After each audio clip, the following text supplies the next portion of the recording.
আল্লাহ তাআলা মুসা আলাইহিস সালামকে বললেন, মুসা তুমি যে বলছো তুমি জ্ঞানী, না তুমি জ্ঞানী না, তোমার চেয়ে বড় জ্ঞানী আছে। মুসা আলাইহিস সালাম বলে, তাই নাকি? আমার চেয়ে বড় জ্ঞানী কে? দুই সাগর বা দুই নদীর মিলনস্থলে যাও, ওখানে আমার এক বান্দা আছে তোমার চেয়েও জ্ঞানী। উনি গেলেন, যে দেখে সুরঙ্গ, ঢুকে দেখে চাদর গায়ে দিয়ে এক লোক শুয়ে আছে। তো চাদরের ভিতর থেকে উনি বলে, মান আন, তুমি কে? মুসা আলাইহিস সালাম বললেন, আনা মুসা, আমি মুসা। কেন এসেছো? বলতেছে, আপনার কাছ থেকে কিছু শিখতে আসছি। আল্লাহ বলছে, আপনি নাকি সবচেয়ে বড় জ্ঞানী। বলতেছে, না, তুমি আমার জ্ঞান নিতে পারবে না, ওই ধৈর্য শক্তি তোমার নাই। মুসা আলাইহিস সালাম বললেন যে, আপনি যে কোনো শর্তে আমাকে একটু রাখেন কয়েকদিন, আপনার সাথে আমি রাজি। অবশেষে খিদির আলাইহিস সালাম রাজি হলেন। বললেন, শর্ত হচ্ছে আমি যাই করি আর না করি আমাকে কোনো প্রশ্ন করা যাবে না। মুসা আলাইহিস সালাম বললেন, ওকে। সফর শুরু হলো। সামনে নদী, এক লোক তাদের নৌকা দিয়ে নদী পার করাই দিল। নদী পারাপারের পর খিজির আলাইহিস সালাম লাঠি দিয়ে নৌকার তলাটা ছিদ্র করে দিলেন। মুসা আলাইহিস সালাম বললেন, ইন্না লিল্লাহি, এটা আপনি কি করলেন? ধারাটা আসছিল, এটাও নিল না, আমাদেরকে সম্মান দেখালো, আপনি নৌকা ছিদ্র করে দিলেন।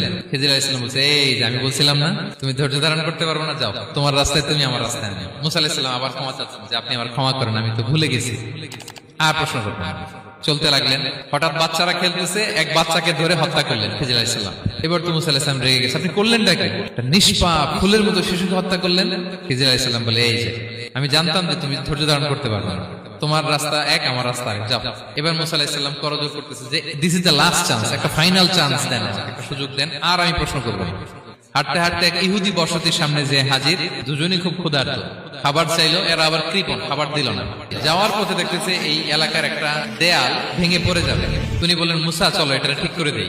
দুইজন মিলে প্রচন্ড ক্ষুধায় এটা সেটা এনে দেয়ালটা তৈরি করতেছে। মুসা আলাইহিস সালাম তো এমনি রাগী, পেটে আবার ক্ষুধা, আবার বলছে কিছু বলাও যাবে না। তিনি এবার আর প্রশ্ন করেন, বলতেছে, ওরা এত কিপটামি করলো আর আপনি এটা করে দিলেন, আপনি তো চাইলে এটা টাকা নিতে পারতেন, পারিশ্রমিক নিতে পারতেন চাইলে।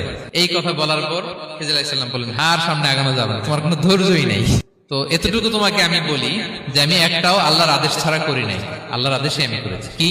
নৌকাটা ছিদ্র করেছি কারণ এই এলাকায় একজন জালিম বাদশা আছে, সে নৌকা পেলেই গরিব মাঝিদের নৌকা সিজ করে নিয়ে যায়। তো এটাকে যখন তলায় ছিদ্র করে দিছি, এই রাজার লোকেরা এসে দেখবে যে এটা তলা ছিদ্র, তো পানি ঢুকতেছে, এটা নিবে না। মুসা আলাইহিস সালাম বলে, সুবহানাল্লাহ, তাই তো, এটা তো আমি বুঝতে পারি নাই। আর ওই ছোট শিশুটাকে হত্যা করছি, ও অনেক বড় জালিম হবে এলাকা, তার ফিতনায় এলাকাবাসী তটস্থ থাকবে, সে তার মা বাবাকেও জাহান্নামে নেবে। এজন্য আল্লাহ তাআলা আদেশ দিয়েছেন আমাকে, আল্লাহর আদেশে আমি তাকে হত্যা করেছি। মুসা আলাইহিস সালাম বললেন, তাই তো, এটা তো অনেক ভালো কাজ করছেন। তাইলে খাবারও দিল না, এত কৃপণ, এদের দেয়াল কেন ঠিক করতে গেলেন আপনি?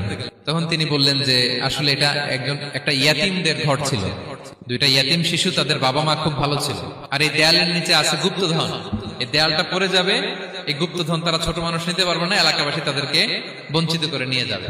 আমি দেয়াল গড়ে দিলাম যাতে করে তারা যখন প্রাপ্তবয়স্ক হয় নিজেদের সম্পদ নিজেরা বুঝে নিতে পারে। সুবহানাল্লাহি ওয়া বিহামদিহি।